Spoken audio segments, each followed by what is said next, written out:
बिस्मिल्लाहिर्रहमानिर्रहीम। क्लास जे हमारा सिलेबस है फंडामेंटल ऑफ इनऑर्गेनिक केमिस्ट्री।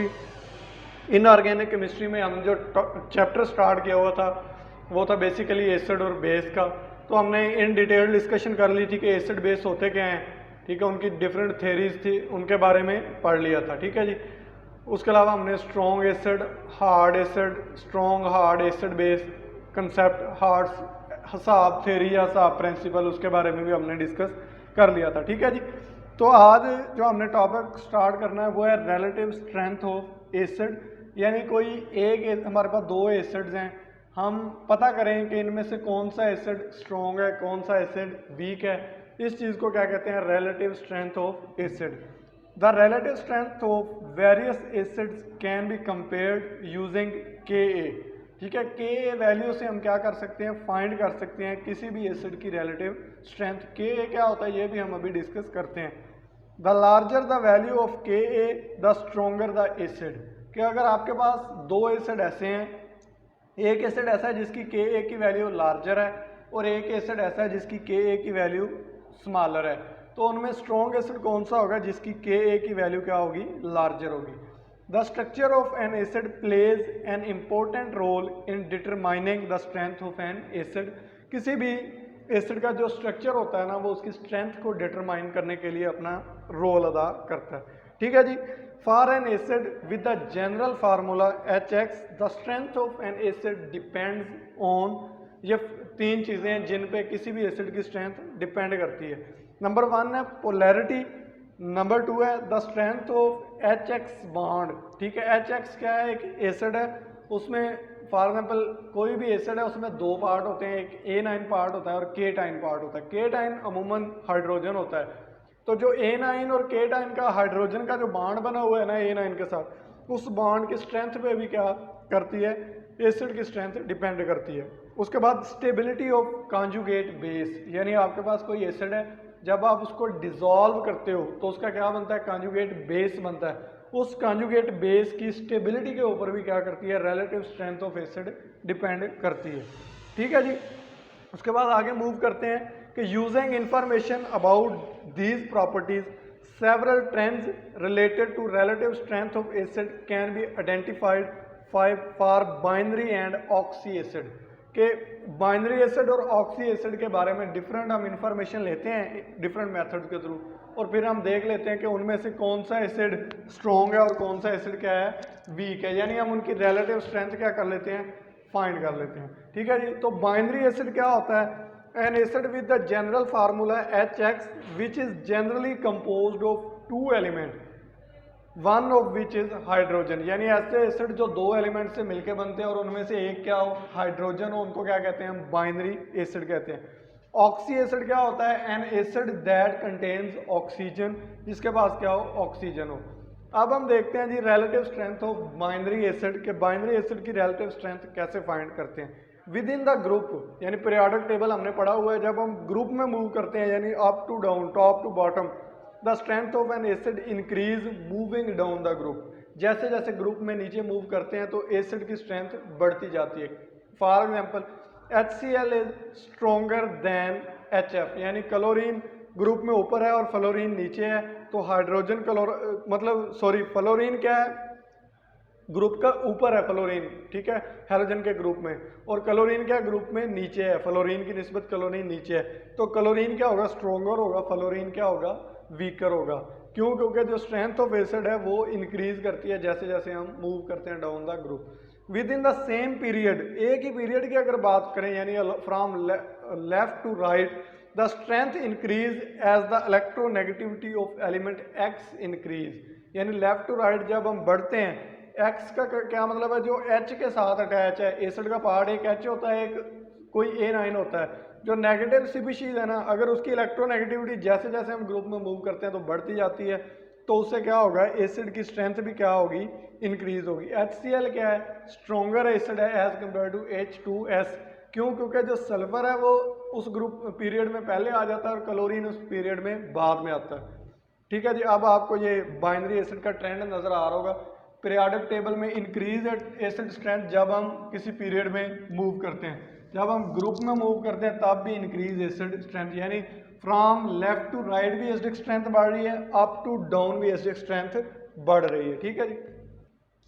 उसके बाद relative strength of oxy acid देखते हैं कि ऐसे एसिड जिनमें ऑक्सीजन होता है उनकी रिलेटिव स्ट्रेंथ को कैसे देखते हैं। For oxy acid with the same central atom, कि फॉर एग्जाम्पल आपके पास कुछ दो एसिड हैं, ऑक्सी एसिड हैं, लेकिन उनका सेंट्रल एटम सेम है, the acidic strength increase as the number of oxygen atom attached to the central atom increase.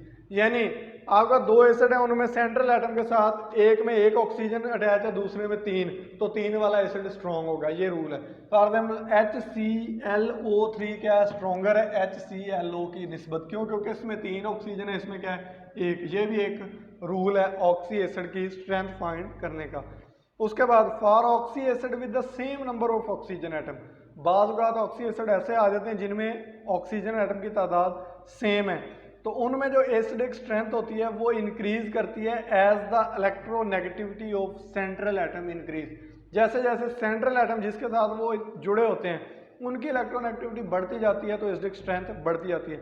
For example HClO में सेंट्रल एटम क्लोरीन है, HBrO में सेंट्रल एटम ब्रोमीन है, इनमें oxygen इसमें भी एक है, ऑक्सीजन इसमें भी एक है, लेकिन अब जो हम एसिडिक स्ट्रेंथ देखेंगे तो वो सेंट्रल एटम की इलेक्ट्रोनेगेटिविटी देखेंगे, तो क्लोरीन की इलेक्ट्रोनेगेटिविटी ज़्यादा होती है, तो इसलिए ये स्ट्रॉन्गर एसिड होगा as compare to bromine.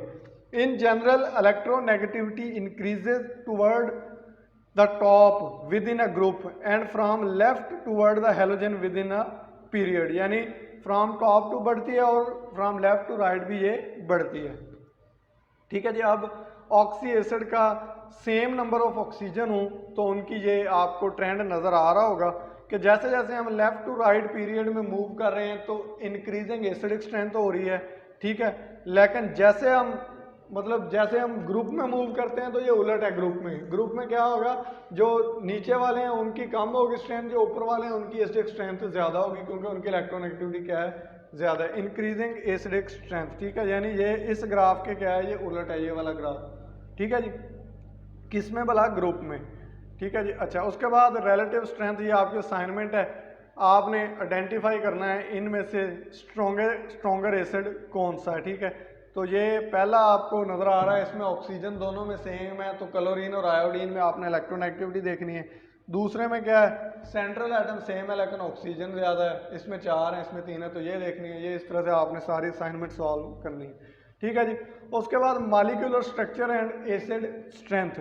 A strong acid loses it's proton easily. Strong acid ऐसा होता है जो अपना प्रोटॉन ईजिली लूज कर दे, और स्ट्रॉन्ग बेस ऐसा होता है जो टाइटली प्रोटॉन को होल्ड करता है। More polarized is the HX bond in the acid, easier the molecule release proton. यानी अगर पोलर बॉन्ड है ना, HX बॉन्ड में पोलैरिटी ज़्यादा, इलेक्ट्रोनेगेटिविटी डिफरेंस ज़्यादा है, तो प्रोटॉन का निकलना आसान होगा। जब प्रोटॉन का निकलना आसान होगा तो एसिड क्या होगा, स्ट्रॉन्ग होगा। उसके बाद अगली पॉइंट है कि अगर वीकर होगा HX बॉन्ड तो भी प्रोटॉन का निकलना आसान है, फिर भी अगर प्रोटॉन इजीली निकलेगा तो एसिड क्या होगा, स्ट्रॉन्ग हो जाएगा, ठीक है जी। उसके बाद जो बॉन्ड की स्ट्रेंथ है वो या पोलैरिटी है वो रिलेट करती है इलेक्ट्रोनेगेटिविटी के ऊपर या साइज ऑफ आयन के ऊपर, ठीक है जी। उसके बाद नेक्स्ट टॉपिक है जी कि increasing the oxidation number of central atom E also increase the acidity of an oxy acid because this increases the attraction of E for the electron it shares with oxygen and thereby weakens the OH bond। यानी जैसे आप oxidation number बढ़ा दोगे तो उससे भी क्या, central atom का ऑक्सीडेशन नंबर बढ़ा दोगे तो उसकी एसिडिटी बढ़ जाएगी। उसकी रीज़न ये है क्यों बढ़ेगी कि जो अट्रैक्शन होगी ना इलेक्ट्रॉन की वो बढ़ जाएगी, जो वो क्या करता है, शेयर करता है ऑक्सीजन के साथ, ठीक है। और जो OH बॉन्ड है वो क्या हो जाएगा, वीक हो जाएगा। फॉर एग्जांपल ये नाइट्रस एसिड नज़र आ रहा है आपको, इसमें नाइट्रोजन की ऑक्सीडेशन स्टेट +3 है और नाइट्रिक एसिड में +5 है, तो इनमें ये नाइट्रिक एसिड क्या है, स्ट्रोंगर एसिड है, ठीक है। अब सल्फ्यूरस एसिड है, इसमें सल्फर की ऑक्सीडेशन स्टेट +4 है, जो सल्फ्यूरिक एसिड है उसमें सल्फर की ऑक्सीडेशन स्टेट +6 है, तो ये सल्फ्यूरिक एसिड स्ट्रॉन्गर एसिड है। तो ये इंक्रीजिंग एसिड स्ट्रेंथ आपको ये एरो से नज़र आ रही होगी, ठीक है। ये भी ऑक्सी एसिड का एक रूल आपके सामने आ गया। उसके बाद अगला हमारा टॉपिक है वो pH क्या होता है। ये बहुत आम सी चीज़ें आपने पढ़ी हुई हैं, मैं थोड़ा सा रिवाइज कर देता हूँ। It is the negative log of hydrogen ion concentration, pH is equal to minus log H positive concentration. pH क्या है? यूनिट है measure which describe the degree of acidity और बेसिसिटी ऑफ अ सोल्यूशन, यानी किसी भी solution में कोई कितना एसिड है या कितना बेसिक है उसको मेजर करने के लिए ये यूनिट इस्तेमाल किया जाता है। इसका जो स्केल है वो 0 to 14 होता है। लो pH का मतलब होता है कि उसमें हाइड्रोजन आयन की कंसंट्रेशन ज़्यादा है और सोल्यूशन एसिडिक है, और हाई pH का मतलब है कि उसमें हाइड्रोजन आयन की कंसंट्रेशन कम है और वो बेसिक सोल्यूशन है। pH वैल्यू डायरेक्टली रिलेट करते हैं ratio of hydrogen ion and hydroxyl ion concentration के। अगर हाइड्रोजन आयन कंसंट्रेशन ज़्यादा है OH की निस्बत तो एसिडिक सोल्यूशन होगा, अगर OH की कंसंट्रेशन ज़्यादा है हाइड्रोजन की निस्बत तो बेसिक होगा। 7 न्यूट्रल pH होती है, उससे कम अगर होगी तो एसिडिक होगी, अगर उससे ज़्यादा pH होगी तो वो बेसिक होगा। ठीक है जी। pH स्केल आपको नज़र आ रहा है, ये डिफरेंट कलर होते हैं। pH scale correspond to the concentration of hydrogen ion. For example, pure water में हाइड्रोजन आयन की concentration 1 × 10⁻⁻7 मोल है। ठीक है, therefore the pH would be 7। ठीक है, वाटर की pH 7 होती है, ये तकरीबन न्यूट्रल होता है। ठीक है, ये कलर और कलर डिफरेंट pH को ज़ाहिर कर रहे हैं। ये pH पेपर आपने देखा होगा, उस पर ये होते हैं। ठीक है जी। pH को मेजर करने के डिफरेंट मेथड हैं। आप pH स्ट्रिप्स के थ्रू देख सकते हैं कलर, pH इंडिकेटर होते हैं। ठीक है, उसके बाद pH मीटर भी होता है। जो सबसे अथेंटिक मेथड है वो pH मीटर का है, लेबॉर्ट्री का है, कि ये इक्विपमेंट होता है, यूज़ होता है एसिडिटी या बेसिसिटी ऑफ सोल्यूशन को मेजर करने के लिए। ठीक है जी। pH meter measure the concentration of hydrogen ion using an ion sensitive electrode. इसमें एक आयन सेंसिटिव इलेक्ट्रोड होता है, वो हाइड्रोजन आयन की कंसंट्रेशन को मेजर करता है। मोस्ट रिलायबल और कन्वीनियंट मेथड है फॉर मेजरिंग pH को मेजर करने के लिए। उसके बाद अगले टॉपिक है हमारा बफर्स। क्या होते हैं बफर सोल्यूशन? वो सोल्यूशन होता है which resist change in pH when a small amount of acid और base is added in a solution. अगर आप किसी सोल्यूशन में कोई स्मॉल अमाउंट एसिड या बेस ऐड करते हैं तो बफर वो सोल्यूशन है जो उस pH की उस एसिड या बेस की वजह से जो pH में चेंज आना है उस चेंज को रेजिस्ट करता है। फॉर एग्जांपल आपने एसिड डाला तो pH कम होनी चाहिए, लेकिन अगर बफर सोल्यूशन उसमें ऐड होगा तो वो pH को इतना कम नहीं होने देगा। ठीक है, वो बेसिकली मिक्सचर होता है वीक एसिड का और उसके साल्ट ऑफ कॉन्जुगेट बेस का, या वीक बेस का और उसके साल्ट ऑफ कॉन्जुगेट एसिड का। ठीक है, तो ये डिफरेंट इसके मैकेनिज्म होते हैं। बफर के टाइप होती हैं बफर की।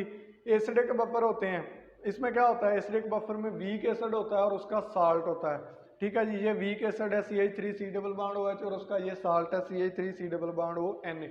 बेसिक बफर क्या होते हैं? वीक बेस होता है और उसका एक साल्ट होता है स्ट्रॉन्ग एसिड का। ठीक है, ये वीक बेस है और ये उसका क्या है? साल्ट है। ठीक है जी। How buffer work? बफर कैसे काम करते हैं? इक्विलिब्रियम क्रिएट हो जाता है एसिड और बेस में। एग्जांपल है इसकी एसीटेट बफर, ये आपको नजर आ रहा होगा एसीटेट बफर। एसिटिक एसिड इस तरह से टूटता है। If more H positive is added into this solution this simply shift the equilibrium to the left. अगर आप हाइड्रोजन आयन ऐड करोगे तो ये चीज बन जाएगी। ठीक है, ये लेफ्ट की तरफ आ जाएगा, एसिड बन जाएगा और ये वीक एसिड होता है, इससे इतना pH पे इफेक्ट नहीं पड़ेगा। If H positive is removed, अगर आप H पॉजिटिव रिमूव करते हो then equilibrium shift from right to left releasing, तो फिर ये टूट के H पॉजिटिव दे देगा, तो वो क्या कर लेगा? उसको मेंटेन कर लेगा। इस तरह से क्या होते हैं बफर pH को कांस्टेंट रखते हैं। ठीक है, उसके बाद हेंडरसन हेजलबल्च इक्वेशन। क्या है? ये साइंटिस्ट थे, उन्होंने 1908 में एक इक्वेशन बताई और उससे बफर का रिलेशन बताया। ये इक्वेशन बेसिकली है कि आपको नजर आ रही होगी, आप ये शुरू से पढ़ रहे हो। H जब एक एसिड टूटता है H पॉजिटिव और A नेगेटिव बनाता है, दोनों साइडों का माइनस लॉग लेते हो, माइनस लॉग KA, पहले आप इसकी KA लिखते हो। ठीक है, एसोसिएशन कांस्टेंट। ठीक है, K का इक्विलिब्रियम कांस्टेंट कह लो of acid. H positive A negative, product की कंसंट्रेशन डिवाइडेड बाय रिएक्टेंट की कंसंट्रेशन, दोनों का माइनस लॉग लेके इस तरह से लिख लोगे तो pKa। अब माइनस लॉग H पॉजिटिव की जगह आप उसकी वैल्यू लिख दोगे, वो क्या होती है? pH होती है। माइनस लॉग Ka की जगह आप pKa लिख दोगे। Ka is equal to pH minus log A negative over HA। ठीक है, इसमें A नेगेटिव क्या है? प्रोटॉन एक्सेप्टर CpC है और H के A क्या है, प्रोटॉन डोनर से पीछे है, ठीक है।